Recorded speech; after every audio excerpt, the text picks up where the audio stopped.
Hello and welcome to the video. On the screen now you can see my set of Heusinkveld Pro pedals. These have been my daily driver for the last 6 years, and in that time they have been completely brilliant. Other than routine cleaning and lubrication, I've had to do literally nothing to them. In that time I have mostly used a full elastomer stack on my brake. This gives good feel and control, but the trade-off is a heavy pedal if you want longer pedal travel, leading to fatigue and loss of accuracy, particularly over longer sessions. With a number of high-end pedal manufacturers, once again looking at multi-spring setups, I thought this would be an opportunity to convert my pedals to the current meta, save a load of cash, and to try something new. This kit you can see me unboxing here is what I have come up with. It will fit all the Heusinkveld and Heusinkveld clone pedals and allow you to convert to a 3-stage brake at the fraction of the cost of replacing your pedals.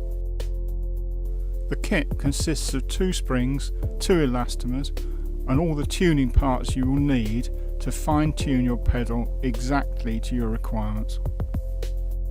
Let's move on to fitting and setup. Firstly, I'm going to remove my old stack and clean the old grease off.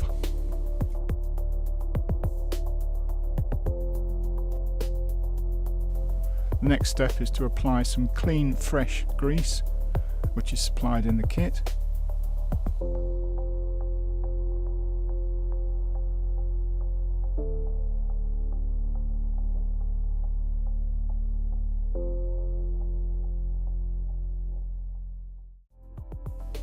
Next, I'm fitting the 30mm diameter, 25mm deep 70 Shore elastomer from the kit and spacing it with the 2mm deep 35mm diameter ABS spacers also from the kit.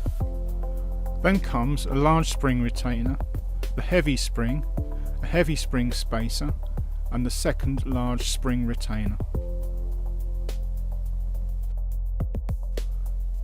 This process is then repeated for the light spring. Finally, the end stop adapter and the end stop is fitted.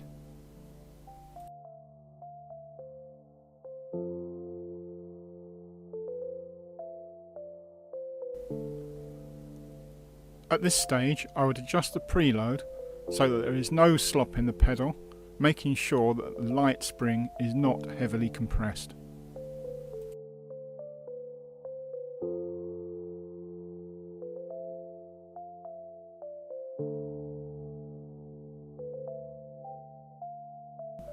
Okay, let's move on to this brake on the rig and see how it can be set up to benefit the driver.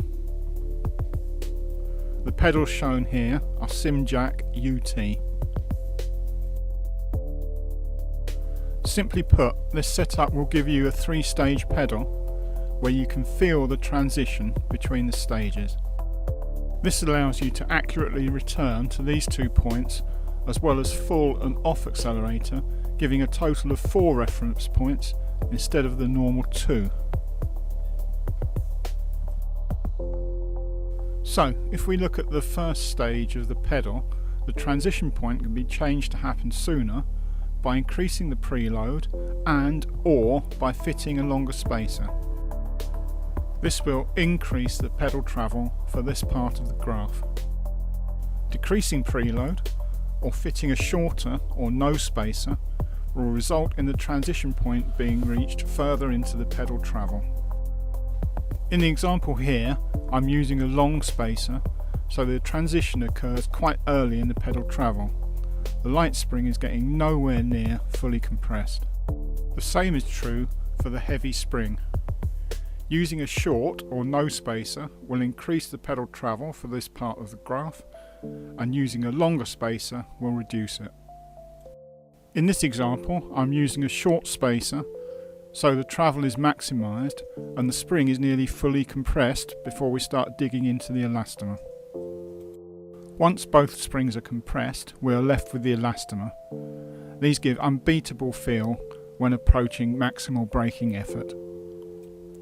The kit includes 60 and 70 Shore elastomers, anybody looking for heavier elastomers will be able to use the elastomers that they already have with their pedals.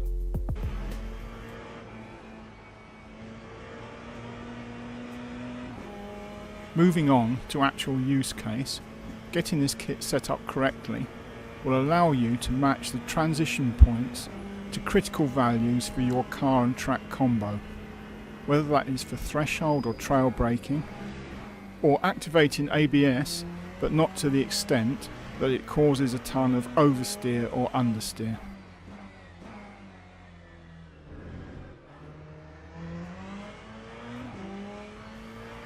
I consider myself a decent, competent sim racer, but no esports driver. And has this kit made me faster? I don't think so, but it has improved my consistency, and on non-ABS cars and tracks with big braking zones, it almost feels like cheating.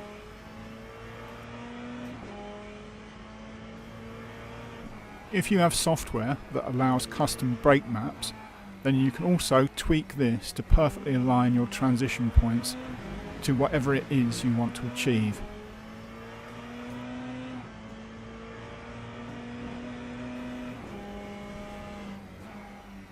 In these examples, I have left the pedal curve linear and adjusted the stack physically to get the results I was looking for. I would also say, don't be afraid to experiment and to mix parts from this kit with your existing tuning parts. At the end of the day, it is getting the result that is important, and there are so many different scenarios and combos and driving styles in sim racing that a one-size-fits-all approach simply will not work anymore.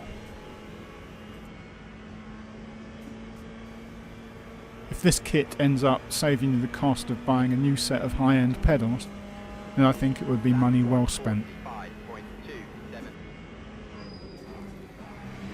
Finally, I would like to thank Richard Soul for his testing work on this kit, and to say good luck, and I will see you on the track.